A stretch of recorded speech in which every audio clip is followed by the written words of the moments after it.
আসসালামু আলাইকুম।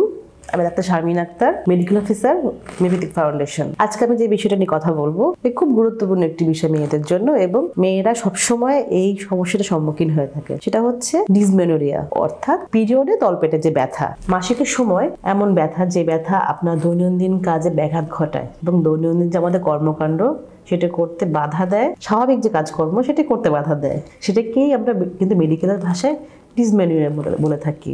সারা বিশ্বে কিছু জরিপ যদি আমরা দেখে থাকি, দেখা যায় যে প্রায় 50% নারী এই সমস্যার সম্মুখীন হয়ে থাকে।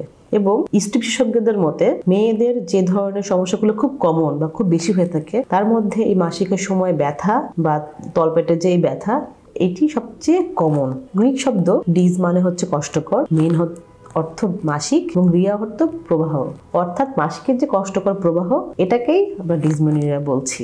এই ব্যথা বা যন্ত্রণা মাসিক শুরু হওয়ার কয়েকদিন আগে শুরু হতে পারে, বা মাসিক শুরু হওয়ার সাথে সাথেও হতে পারে। আবার মাসিক শুরু হওয়ার পরে এই ব্যথাটা কমে যায়, মাসিক শেষ হতে হতে নর্মালি ব্যথাটা ভালো হয়ে যায়। তবে যদি এই ব্যথার সঙ্গে অতিরিক্ত রক্ত যায়, সেটাকে আমরা মেডিকেলের ভাষায় মেনোরেজিয়া বলে থাকি।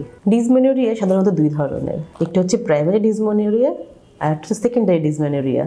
প্রাইমারি ডিসমেনোরিয়াটা সাধারণত যখন হচ্ছে মেয়েদের যে জননতন্ত্র, যদি ওখানে কোনো প্রবলেম না থাকে বা কোনো ধরনের সমস্যা না থাকে, প্যাথোলজি না থাকে, সেক্ষেত্রে আমরা তাকে কিন্তু প্রাইমারি ডিসমেনোরিয়া বলে থাকি। সাধারণত কম বয়সী মেয়েদের এই ডিসমেনোরিয়াটা হয়ে থাকে, এই ধরনের ব্যথা হয়ে থাকে। তবে কিছু বেশি বয়সী নারীদেরও হতে পারে, যে সাধারণত পিরিয়ড শুরু হওয়ার 2-1 দিন আগে শুরু হয়, এবং পিরিয়ডে যখন ফ্লোটা শুরু হয় তখন আস্তে আস্তে ব্যথা কমে যায় এবং ব্যথা ভালো হয়ে যেতে পারে। তবে এই ব্যথাটা সবসময় যে শুধু তলপেটেই হবে তা না, অনেক সময় এই ব্যথা পেছনের দিকে মুভ করে যেতে পারে, থাইয়ে আসতে পারে, মাথা ঘোরা, বমি লাগা, এগুলো খুব কমন সমস্যা। তবে এই ব্যথাগুলো হওয়ার কিছু কারণও থাকতে পারে, যেমন বয়ঃসন্ধিকালে যে একটা অস্থিরতা থাকে বাচ্চাদের মধ্যে বা ছোট মানুষদের মধ্যে, টেনশন থাকে, বা কর্মক্ষেত্রে বা বাসায় কোনো কাজের চাপ, কোনো কিছুর ভয় বা কোনো কিছু ক্ষতি হওয়ার যে ভয় থাকে। তারপর আমাদের যে মিনস্ট্রেশনটা হয়, এটা কিন্তু সাধারণত হয় যে জরায়ুর সংকোচন প্রসারণের কারণে। এই কারণে ব্যথা কম বা বেশি হতে পারে। যখন এই সংকোচন প্রসারণ অস্বাভাবিক হয়, ভারসাম্যহীন হয়, তখন এই ব্যথাটা বেশি হতে পারে, হরমোনাল কারণেও হতে পারে। তবে প্রাইমারি ডিসমেনোরিয়া নিয়ে খুব একটা টেনশনের কিছু নেই। সেকেন্ডারি ডিসমেনোরিয়াটা কি? যখন হচ্ছে নারীদের জননতন্ত্রে কোনো প্যাথোলজি থাকে বা কোনো ধরনের সমস্যা থাকে, তখনই সেকেন্ডারি ডিসমেনোরিয়াটা গ্রো করা শুরু হয়। এই ব্যথা মাসিক শুরু হওয়ার 5-6 দিন আগে শুরু হতে পারে, এবং মাসিক শুরু হওয়ার পরে ব্যথা অনেক সময় কমে, অনেক সময় নাও কমতে পারে। আবার কখনো মাসিক শেষ হয়ে যাওয়ার পরও ব্যথা থাকতে পারে। তবে এই ব্যথা হওয়ার কিছু কারণ আছে, যেমন এন্ডোমেট্রিওসিস।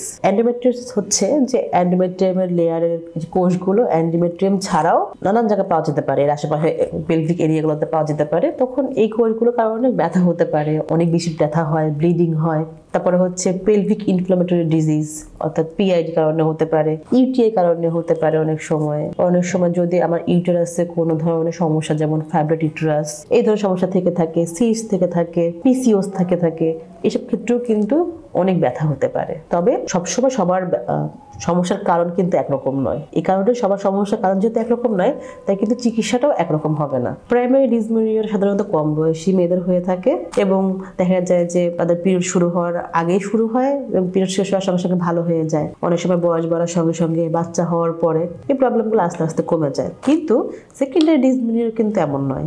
সেকেন্ডারি ডিসমেনোরিয়া সাধারণত 30 থেকে 40-45 বছর নারীদের বেশি হয়ে থাকে, এবং দেখা যাচ্ছে একটা নারীর পিরিয়ড একদম রেগুলার, কোনো সমস্যা নাই, তারও কিন্তু আস্তে আস্তে এই পিরিয়ডটা ইরেগুলার হতে পারে, বা এই পিরিয়ডটা লম্বা সময় ধরে হতে পারে, বা অনেক সময় দেখা যাচ্ছে তার অতিরিক্ত ব্লিডিং হচ্ছে। এই ধরনের সমস্যা কিন্তু তার আস্তে আস্তে গ্রো করতে পারে। তবে এই ক্ষেত্রে যদি আমরা এই জিনিসগুলো বুঝতে পারি যে আমার এই পিরিয়ড এর ব্যথা বা ব্লিডিংটা স্বাভাবিক নয়, অবশ্যই কিন্তু আপনাকে একজন চিকিৎসক শরণাপন্ন হতে হবে। রোগ নির্ণয়ের ক্ষেত্রে আল্ট্রাসাউন্ড সহ আমরা কিছু স্পেসিফিক টেস্ট করিয়ে থাকি, যেটা দিয়ে আমরা কনফার্ম হতে পারি বা বুঝতে পারি যে এই পেশেন্টটা ডিসমেনোরিয়াতে ভুগছে। এটা প্রাইমারি না সেকেন্ডারি, তার সিমটম শুনে এবং টেস্ট দেখে আমরা বুঝতে পারি। এই ডিসমেনোরিয়া ভালো হয়ে যায় ওষুধ এবং আমাদের কিছু দৈনন্দিন জীবনযাপনে যদি আমরা পরিবর্তন আনতে পারি, তাহলে কিন্তু খুব সহজেই আমরা এই রোগের হাত থেকে মুক্তি পেতে পারি।